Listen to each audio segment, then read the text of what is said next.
Assalamualaikum warahmatullahi wabarakatuh. Saya Nancy Kariski, NIM 2210110982, jurusan Akademik Manajemen Perusahaan kelas B semester 3 kampus Yayasan Pancabakti Utama. Di sini saya ingin menjawab pertanyaan yang telah diberikan. 1. Apa definisi dari komunikasi verbal dan nonverbal? Jawab, komunikasi verbal adalah komunikasi dalam bentuk lisan ataupun tulisan. Komunikasi nonverbal adalah komunikasi yang pada umumnya yang menggunakan bahasa tubuh seperti gerakan tangan, raut wajah, tanda, dan sebagainya. 2. Bagaimana komunikasi nonverbal dapat mendukung atau mengkontradiksi komunikasi verbal? Jawab, ketika kita mengatakan satu hal, jika gerak-gerik tubuh kita tidak mendukung, maka orang itu tentu tidak percaya. 3. Apa saja jenis-jenis komunikasi nonverbal? Jawab, gerak tubuh, mimik wajah, gerakan mata, sentuhan, dan waktu. 4. Dalam konteks profesional, elemen komunikasi verbal dan nonverbal manakah yang lebih berpengaruh? Jawab, komunikasi nonverbal lebih dianggap berpengaruh karena sifatnya lebih jujur dibanding pengucapan kata-kata atau bahasa.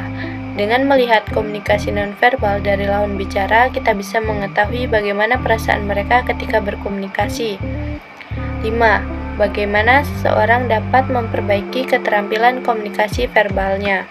Jawab, yaitu berbicara dengan jelas, perhatikan intonasi suara, berbicara dengan percaya diri, dan perhatikan lawan bicara. 6. Apa saja tantangan yang biasanya dihadapi dalam komunikasi nonverbal lintas budaya? Jawab, mengenai perbedaan bahasa, kesalahpahaman nonverbal seperti gestur tubuh, suara, serta dalam persepsi mereka dalam menilai masing-masing suku. 7. Bagaimana peran komunikasi verbal dan nonverbal dalam negosiasi bisnis? Jawab, kombinasi komunikasi verbal dan nonverbal yang efektif merupakan kunci dalam negosiasi yang sukses. Memahami kekuatan kata-kata yang digunakan, intonasi suara yang dipilih, dan penggunaan bahasa tubuh yang tepat dapat membantu mencapai tujuan negosiasi dengan lebih efektif. Selain itu, memperhatikan komunikasi nonverbal pihak lain dapat membantu dalam membaca reaksi, menyesuaikan strategi, dan membangun hubungan saling percaya dalam proses negosiasi. 8. Bisakah komunikasi nonverbal digunakan untuk mendeteksi kebohongan atau ketidakjujuran? Jika iya, bagaimana? Jawab, iya bisa, karena melalui komunikasi nonverbal kita bisa mengetahui perasaan lawan bicara dengan detail dan menyeluruh. Misalnya, apakah lawan bicara kita senang, marah, ataupun sedih. Begitupun ketika berbohong. 9. Dalam komunikasi interpersonal, bagaimana komunikasi nonverbal dapat mempengaruhi kesan pertama? Jawab, melalui komunikasi nonverbal, kesan awal kita mengenal seseorang sering didasarkan pada perilaku nonverbalnya yang mendorong kita untuk mengenal lebih jauh. 10. Sejauh mana teknologi mempengaruhi komunikasi verbal dan nonverbal dalam pertemuan virtual? Jawab, teknologi digital telah memfasilitasi sarana tambahan untuk komunikasi manusia, memungkinkan hubungan sosial antar komunitas, budaya, dan benua. 11. Bagaimana bahasa tubuh seseorang dapat mempengaruhi persepsi orang lain terhadap mereka? Jawab, bahasa tubuh turut berpengaruh pada persepsi, misalnya saat berkomunikasi, apakah kita cenderung duduk, berdiri, ataupun berada di belakang meja.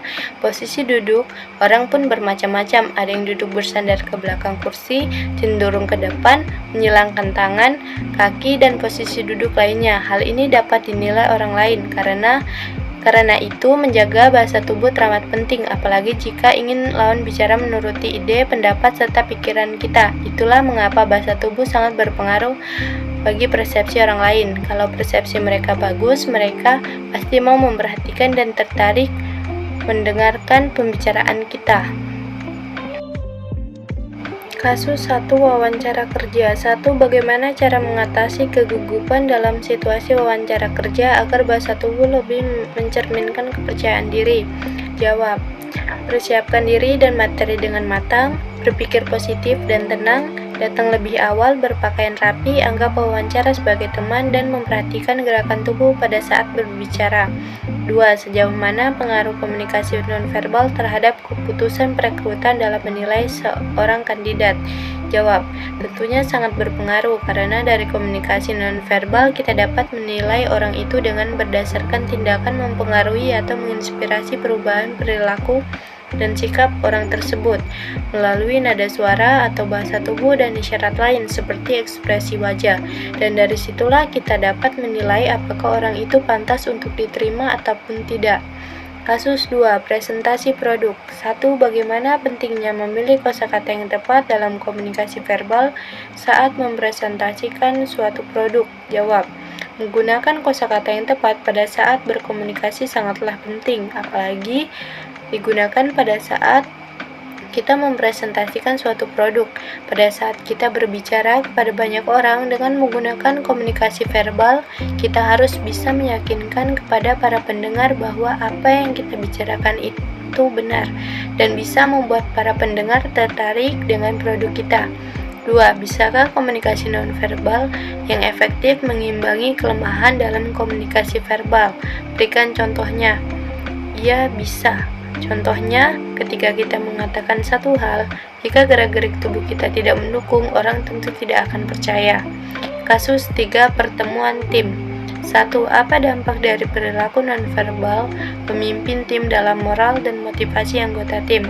Jawab, dampak dari perilaku nonverbalnya tentunya berpengaruh negatif kepada para anggota tim karena para anggota tim dapat menilai bagaimana pemimpin menyampaikan pesan moral dan motivasi tidak sesuai dengan komunikasi verbal atau gerakan tubuhnya, sehingga para anggota tim tidak yakin dengan ucapan pemimpinnya. 2. Bagaimana seseorang pemimpin dapat memastikan bahwa komunikasi nonverbalnya selaras dengan pesan moral yang ingin disampaikan? Jawab, yaitu dengan memperhatikan gerak-gerik tubuh yang dilakukan, apakah selaras dengan kata-kata atau kalimat yang disampaikan, sehingga para anggota dapat menerima dan memahaminya. Kasus 4. 1. Bagaimana mahasiswa tersebut bisa meningkatkan kemampuan komunikasi nonverbalnya untuk mendukung poin-poin yang disampaikan secara verbal? Jawab, dengan cara memperbaikinya dan yakin dengan melakukan gerak-gerik tubuh yang sesuai dengan kalimat yang telah disampaikan agar keduanya bisa saling menguatkan sehingga para pendengar bisa yakin dan memahaminya. 2. Dalam konteks akademis, mana yang lebih berpengaruh, komunikasi verbal atau nonverbal, dan mengapa? Jawab, verbal. Karena komunikasi verbal lebih mudah untuk digunakan sebagai alat untuk bertukar ide. Komunikasi ini bisa lebih luas dalam menyampaikan informasi, empati, emosi di dalam pembelajaran. Mungkin sekian yang dapat saya sampaikan, lebih dan kurangnya saya mohon maaf.